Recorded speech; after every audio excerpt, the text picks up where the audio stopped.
Hello there, what is going on, my Whovians and Whovian allies? We are going to be taking a look at Doctor Who Don't Blink, the latest entry in the amazing catalog of Doctor Who games from Gale Force 9. Today we are going to be unboxing this game, taking a quick look at everything that comes inside. I really love the Weeping Angels that are featured on the cover here. This is all about Weeping Angels. They're one of the coolest villains to hit the I guess modern sci-fi in a long time, because it becomes such a I guess a mystery of, you know, what happens when you can't see them. So you have to, like, the terror has to form in your mind, because you can't actually see the terror because they don't move when you're looking at them. It's only when you're not looking at them, when nobody is looking at them, do they move. So it kind of preys off a lot of those type of fears that we had almost as children, about the boogeyman kind of under your bed. But if you look under your bed, there's nothing there. But once you're not looking, and so the idea is don't blink, because they're so fast that even when you blink, they can potentially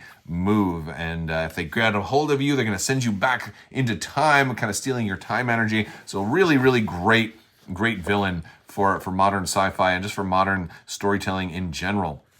This game is going to be 30 minutes, 2 to 5 players, and ages 14 plus. We'll take a quick look at behind the game, on the backside of the box here.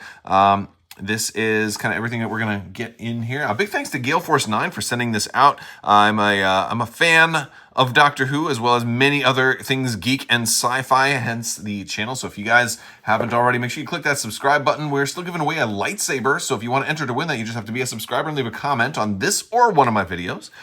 We've got the 11th Doctor and Amy Pond here on the back, so it takes place in a really, really good time in Doctor Who for me. When I started getting into the recent Doctor Who, I remember starting with Eccleston, and then it went to my favorite Doctor 10, which was David Tennant, but really liked 11 as well. I think Matt Smith did a fantastic job, but I didn't like him initially. And he grew on me. But that's what happens with the Doctor, isn't it? Like whenever you get a new Doctor, a lot of times people aren't super crazy about the initial. But let's go ahead and take a look at this box, see what comes in. All right, so we have got some, first of all, a little leaflet for some of the new expansions for Doctor Who, the Time of the Daleks. This one is a cool game. This is like a dice rolling game, and I've had this one in my collection for a while. I have a couple of the expansions. I think I've got the 10th Doctor, I've got the 9th Doctor, and I don't have these two yet, but they kind of revamped this game a little bit. There's like a new edition of it. It's fully compatible though. You can mix them together. So that's kind of cool. And of course, they've got all of the newer Doctors in the latest edition as well. So that's a pretty cool little advertisement. But it's kind of similar to some of the dice kind of building and dice rolling and mission completing mechanics that you've seen in certain games like Thanos Rising and games kind of like that. It feels very familiar. So if you like games like that, you'll definitely want to check out Time of the Daleks. So we've got our rule book here, and this is going to have everything about how to play. It's got your components list. It's got the setup diagram there, and we're not going to go through all of the rules here, but we got our rule book. Now we've got some cardboard here. So we've got our Weeping Angels. We've got 8 Weeping Angel tokens. We've got the TARDIS here. We've got pieces of the TARDIS, which you are going to have to try to find. I guess the TARDIS is broken.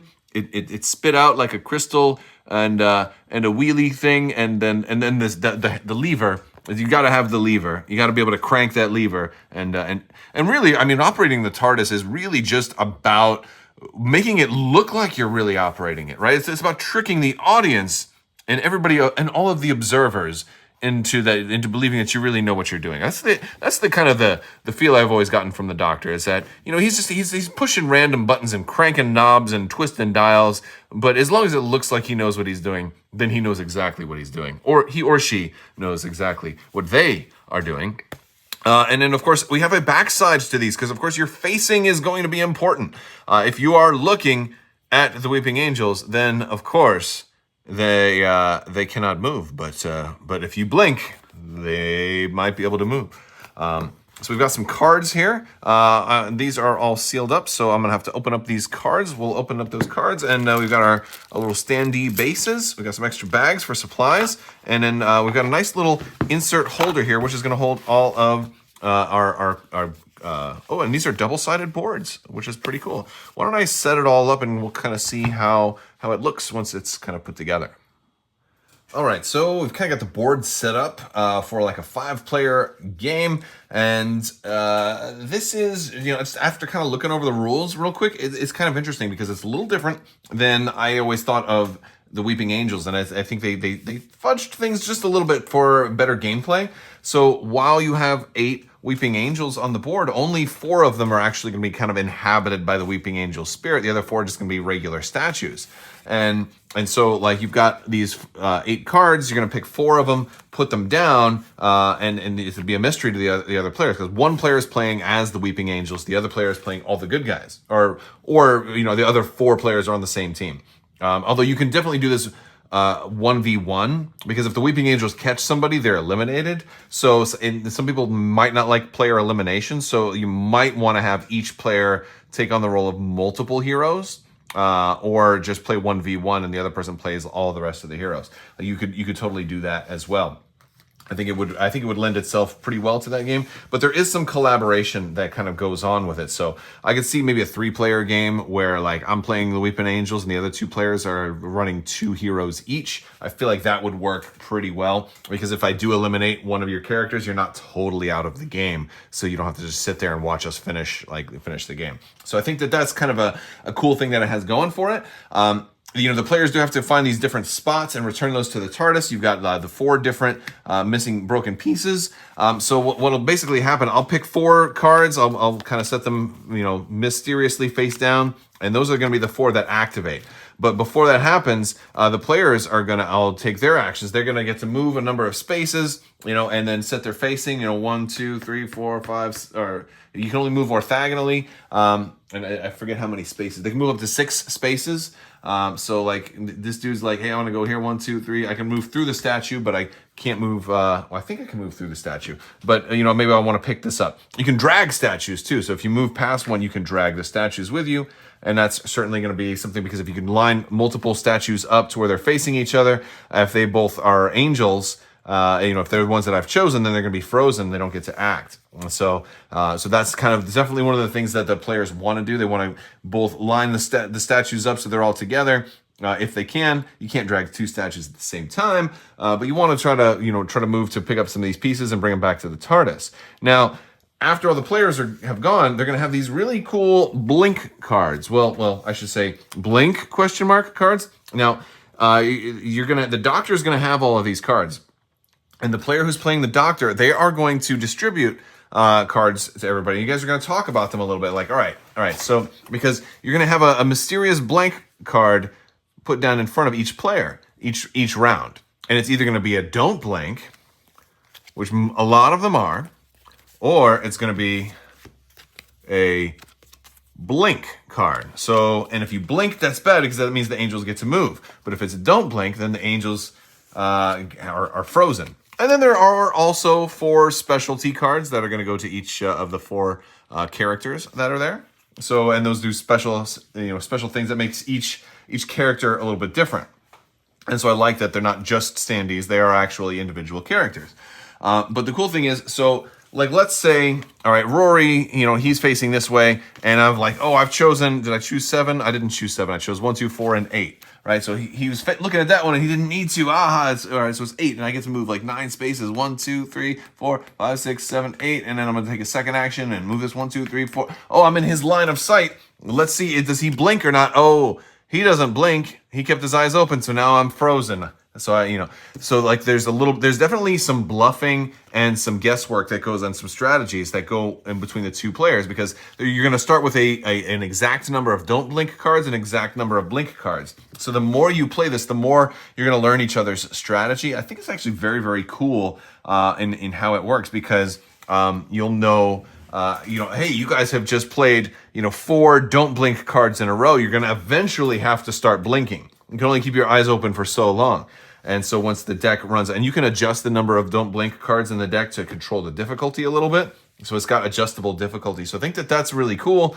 And, you know, moving all these heroes around and alternating, because the heroes aren't going to know which angels that you have chosen to activate. So basically, once all the heroes move, you know, say bum bum bum bum bum bum bum bum bum bum, then I reveal the angels. You know, the heroes all now have a blink card that's face down. It will only get to reveal it if an angel walks into their line of sight and see if they blink or not. And so what I want to do with the Weeping Angel is kind of go up. I want to try and get behind them because they can see right next to them and then in front of them for as long as, you know, for the entirety of their room, and then like I think one space into the next room. You know, and this is just after kind of a quick scan over the rules. But I want to try and move up next to you. Now, if I move up next to you, you can still see me, so we got to see if you were blinking or not. Oh, you didn't blink, so I'm frozen. But if I do move into your line of sight and I happen to get lucky and catch a blink card, that means your eyes are closed. I get to keep going and ignoring your line of sight. If I can move up right next to you, I can touch you and poof, you're gone. You're gone. And so the Weeping Angel player wants to start eliminating the companions and the doctor as quickly as they can. And, you know, to try and stop you from, you know, getting the TARDIS. And maybe we'll kind of surround the TARDIS a little bit. But that's dangerous because if I have two guys in the same line as each other and they end up both being angels that I've selected, then they're going to be frozen, and they can be locked in time. And that was definitely one of the ways that you could kind of defeat the Weeping Angels, is potentially have them facing each other when then they open their eyes and all of a sudden now they're looking at each other and they can never move again. But in this game, if that happens, you can select different ones. So like the spirit kind of jumps out of wanting to become somewhere else, and all of a sudden they're not time locked. So they'd only be time locked for the rest of the round, but ultimately seems really cool. All right, you guys, so that is a quick look at Doctor Who Don't Blink, the board game from Gale Force 9. It's, again, a 30-minute game, 2 to 5 players, ages 14 plus. I think it seems pretty cool, doesn't seem too complicated. Again, while I haven't played it yet, I do think it seems like a game that while you can get up to 5 players in there, I feel like it's really going to shine with 2 or 3 players because it seems like you can help avoid or at least mitigate the player elimination mechanic, although your gaming group may love player elimination because whoever gets knocked out first has to go do the dishes or something like that. So, you know, there's lots of different ways to play it with different player counts, however you want to make that work. Again, it seems pretty cool. Only thing that would have made this better is if it had David Tennant in here too, since he's my favorite doctor, but that's okay. Matt Smith is pretty cool. Big thanks to Gale Force 9 for sending this out.